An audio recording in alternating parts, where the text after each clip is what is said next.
to start off like this. I'm a pioneer. Nothing but leaders be riding here. Nothing but brothers be rising here. Nothing but sisters be striving here. Folks ain't scared to be straight and quit. Folks can be Christian and Muslims here. Politics don't run this atmosphere.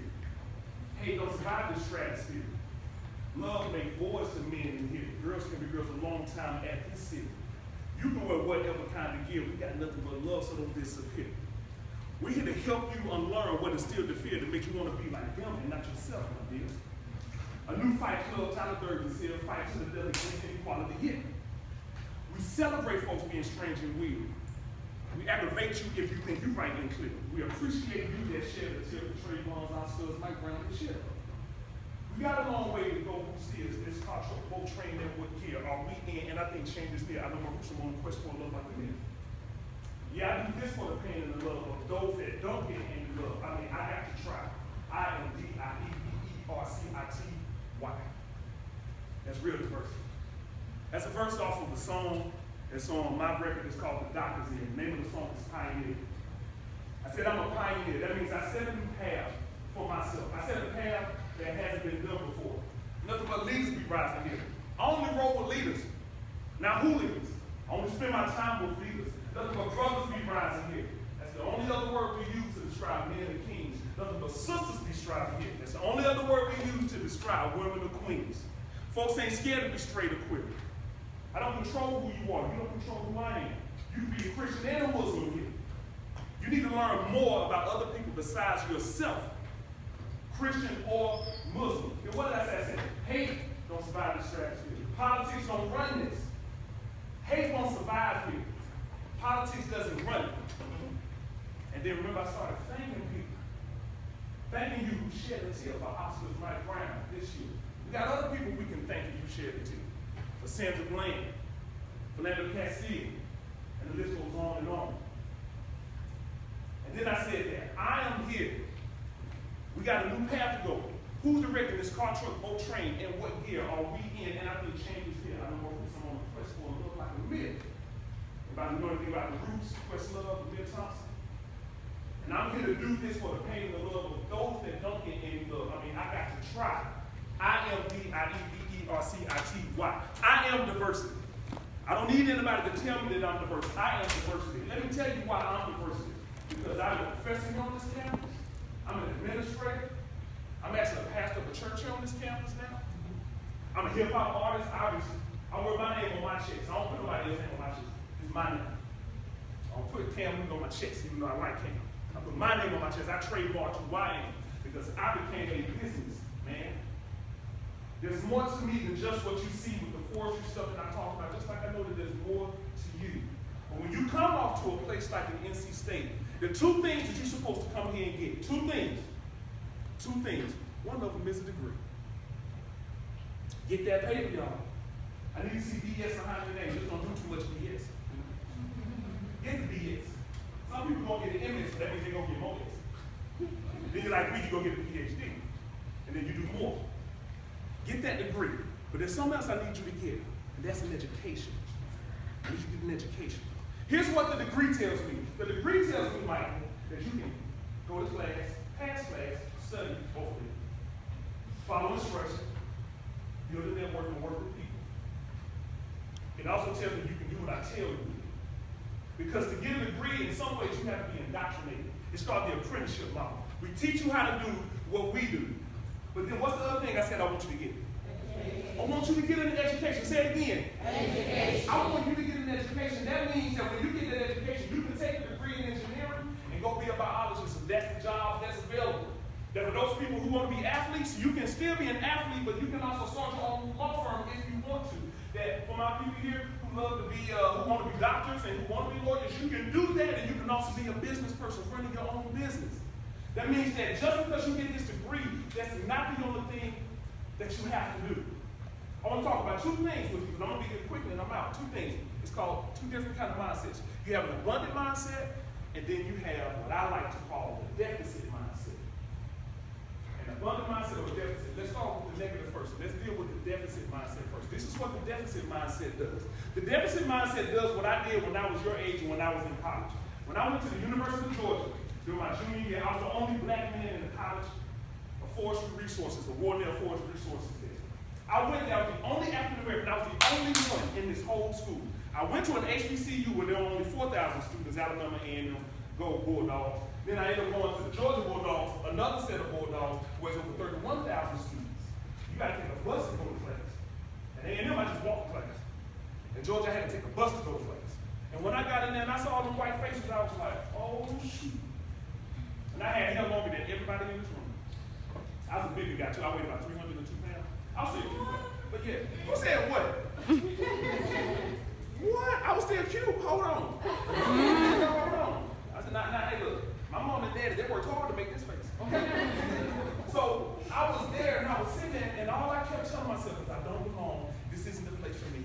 I don't belong. This isn't the place for me. I don't belong. This isn't the place for me. And I went from making 3.8 GPAs at A&M. I want y'all to hold on to that. 3.8 GPAs at A&M to making a 2.3 at the University of Georgia. 2.3. I know some of y'all. That was kind of stupid. No way. Okay.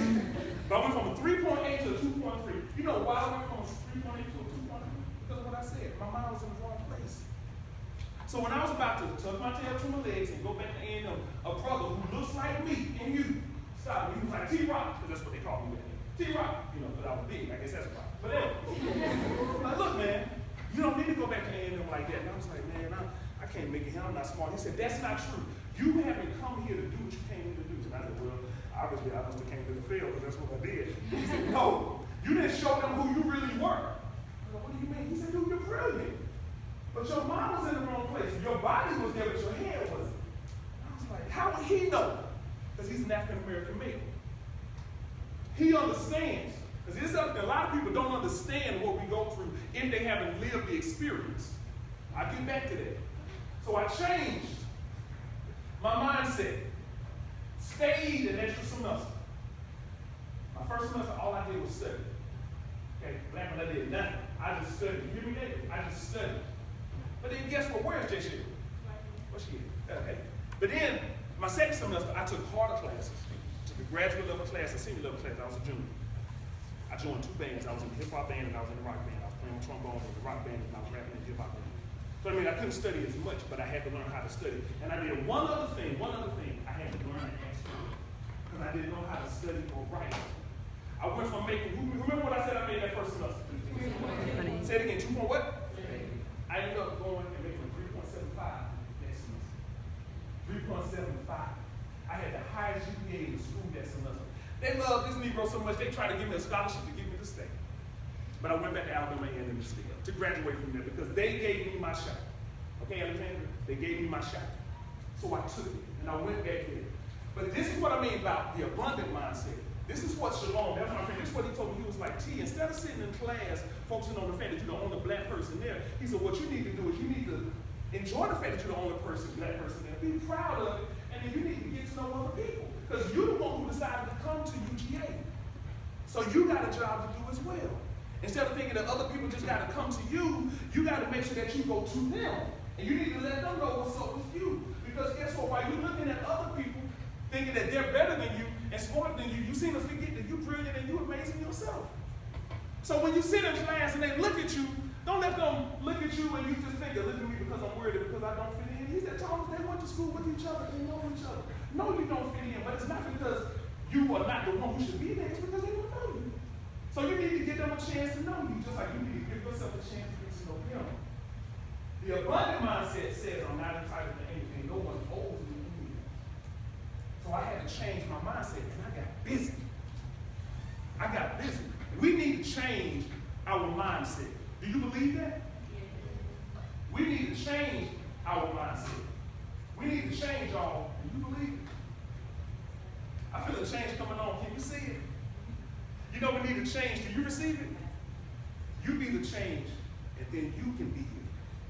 Because we don't talk anymore, we just text it. We don't share when it hurts, we accept it. So afraid to open up, so we're selfish. With our times like this, we can't help it. These are choices to do something different. But when you want something, you want to give it. But when others need us, we make them wait. You'll charge us when it's my turn, you don't want to pay. I feel for kids wanting it and that's happy. My heart goes to boys and girls without a daddy. Seeking love enough in these streets to keep us under. Some whites acting black like down in the tropic thunder.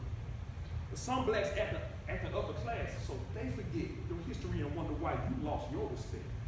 You think the war was over? It just started. And that was going to happen when Barack got in office. That was going to happen. And it's only going to get ugly. But you can change that. Your generation. You are the ones. You can change it. You know why you can change it, young man? Because you got access to more information than I ever did when I was your age. You can learn a lot, but you got to get wisdom with what you learn. Don't just take what they tell you. You can do it, young lady. You know why? Because you got smartphones now. I know a lot of people like Pokemon Go. Be careful because obviously you can die playing that game.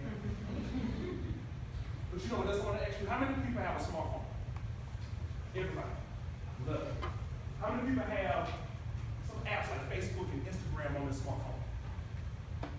This is good. Now, keep your hands up and put them down if this doesn't apply to you, okay? How many people, what's going on, right? How many people have their resume on their smartphone? No. How many people have their resume on their smartphone? And that's still less than half of the people in the room. Okay? They have their resume on their smartphone. If you don't have your resume on your smartphone, put your resume on your smartphone. You need to start using this technology to benefit you instead of just using it to have fun. If I came to you for a job, and I said, I got a job, I think I want to give you, can you give me your resume? Will smartphone let you be able to go? Yes, sir. I hope you like what you see, because it's the best thing ever. You understand what I'm saying? You just need to have that attitude, not the attitude of, oh no. You see, you know, put yourself out there like that. Use the technology to benefit you now. Now I want to talk about one other thing, then I want to ask you all to do something. I want to talk about pride of self, because in our country today, in my opinion, there are three things that are hurting us as a human community. It's three things. It's fear, it's pride, and it's greed. Fear, pride, and greed. Why fear? Because we're scared of each other. There's a reason why black men are being killed by cops today, Steve. They're scared of us. Scared of us, but don't know anything about it. Scared of us. But here's the sad part, we're scared of each other. It was Biggie Smalls that said, picture me fearing a man that breathes the same air I breathe, which I won't. I'm not going to fear you.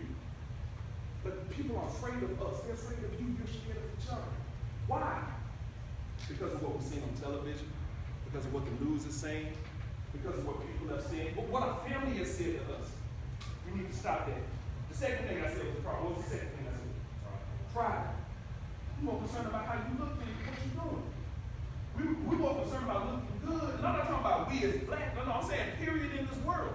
The U.S. wants to be number one of everything. Have you ever thought about the fact that if all you do is strive for the best and all you get is the best, then how many other people you're leaving behind? You know how selfish that is to think like that? You want to learn about the United States of America, go outside the USA. Go outside of it. You'll learn more about us out there than you will be in here. Because out there, when you look at the impact we have on the world, it's not the same as the images that we project to ourselves here. The last thing I said was what? Greed. Even I have more than I need now. I grew up with less than enough material resources, but I have more than I need now. If you can walk in your closet and you got clothes for every day of the week and at least 2 different outfits, you have more than you need. There are countries in this world where people who look like us still don't own 1 pair of shoes, let alone 12 pair of shoes. Some of our people in here, some of y'all, and y'all know some of your mamas and dads in particular probably got 25 pair of shoes. Had a walk-in closet? Walk-in? Walk-in? You see, that's what you need. Greed. We're so afraid to lose what we have. That's the problem. We can't be afraid to lose what we have.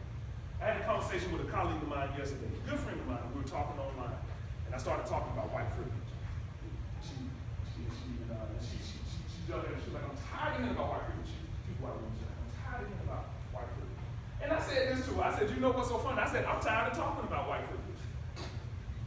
You tired of hearing it? I'm tired of talking about it myself. I said, you know what I'm tired about? I said, I'm tired of living through it and seeing it. You tired of hearing about it? I'm tired of seeing it. Just because you're tired, here's what I want y'all to know. Feelings are not facts. I'm not as concerned about what you're tired of. I'm more concerned about what it is that you're going to do. Are you doing anything? See, that's how I know you're really tired. When you're really tired, you actually do something to take action. You do something about it. I got tired of being a big guy. That's how I lost 137 times. I got busy. I got serious. I got tired of doing things for free, so I made myself into a business. Now you got to pay me to do certain things. I got tired of watching other people get over on my people, so I said, I'm going to start something where I can help to empower my people. So I don't talk about stuff I'm tired of too much anymore because I'm too busy doing it. I don't have to beg anybody to work with me because I'm the one doing it. See, I don't beg you for the change when I'm the change. I'm making it happen. That's why we need you.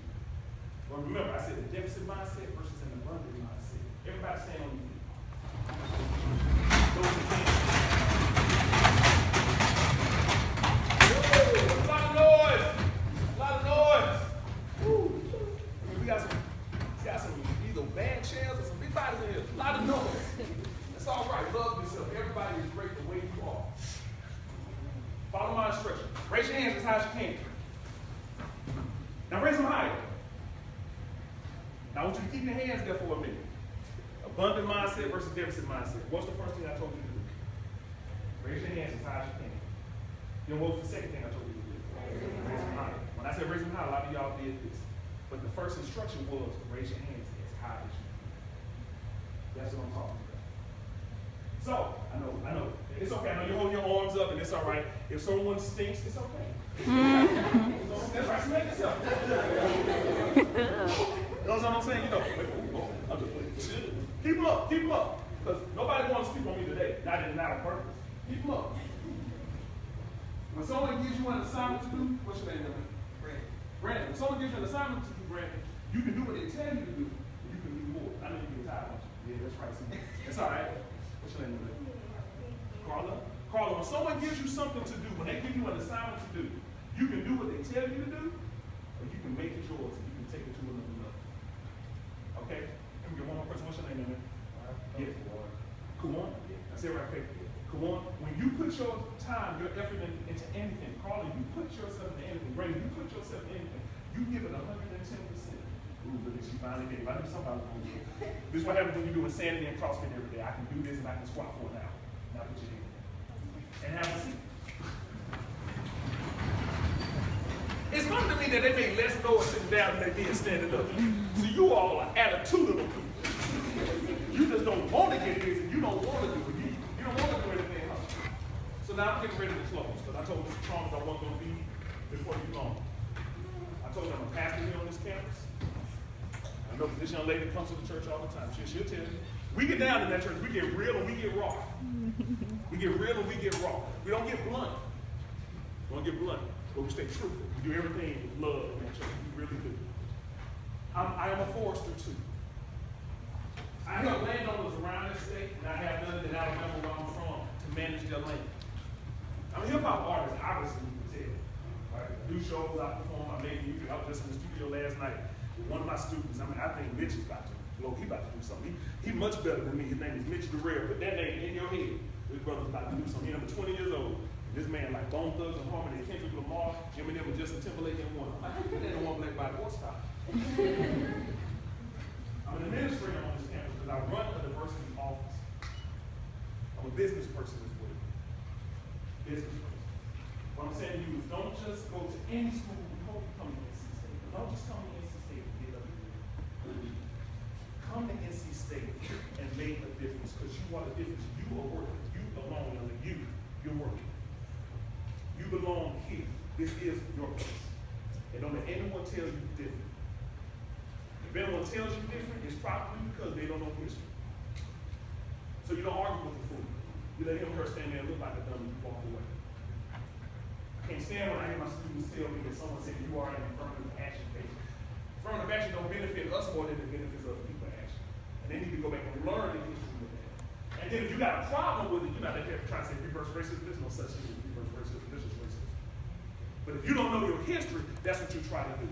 Matter of fact, when people struggle with talking about race, that tells you something right there. You can't talk about it, you have a problem. Because it is a problem. That's the most sinister problem in the United States of America is racism. That's the most sinister issue that we have to deal with. We can talk about sexism, religious stuff, we can talk about heterosexism, we can talk about, all this stuff that impacts LGBTQ, we can talk about things that impact women because that's real. Okay, it's not women's issues, it's issues that impact women. Women don't have the issues, okay? But when you talk about racism, that's the hardest thing for people to talk about. Because a system was built That's how a system was built. Very, very homogeneous. And you go to a school that was built like that too. And now you are the ones who bring the heterogeneity there. You bring the difference there. You're not the only one, but you bring it there. It's time for you to walk in there, walk proud.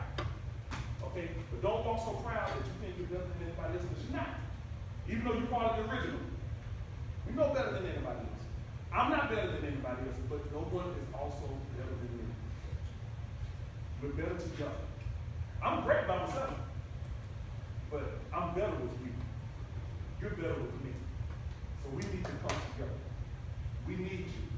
So with that, I'll pause and ask you, do you have any questions?